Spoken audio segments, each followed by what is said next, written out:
கையத்தோம் கை. காரணம்ஸ் கலைச்சங்கத்தினுடைய அரங்கேற்றத்தை நாங்க தெய்வீகமா நடத்தணும்னு சொல்லியிருந்தோம். அந்த தெய்வத்தன்மை கொஞ்சமும் மாறாம இருக்கணும் அப்படின்னா இந்த அரங்கேற்றத்தினுடைய நிகழ்வில் கலந்து கொண்டு நீங்க அனைவரும் சென்னியூர் பத்திரகாளி மின் கலைஞருடைய அரங்கேற்ற பெருவிழாவில் அருள் பிரசாதமாக அந்த பூஜை செய்து அன்னதானம் தயார் பண்ணியிருக்கிறாங்க. நீங்க நாங்க எப்பவுமே அன்பர் பெருமக்கள் சொல்லுவோம். ஆனா இன்றைய நிகழ்வு பொறுத்தவரை நீங்கள் பக்த பெருமக்கள் தான் எங்களை பொறுத்தளவு. அப்படி இருக்கக்கூடிய பக்த பெருமக்கள் நீங்க அனைவரும் அந்த அருள் பிரசாதத்தில் நீங்க கலந்துக்கணும்.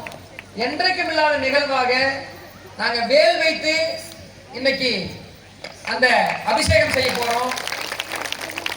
அரோகரா அப்படிங்கிற காரணம்ஸ் கலைச்சங்கத்தினுடைய வெற்றி பாட்டை அபிஷேகம் செய்யும் பொழுது வள்ளிக்கும்மி பாட்டுகளுக்குண்டான அனைத்து பலன்களும் அந்த ஒரு பாட்டில் இருக்கும்.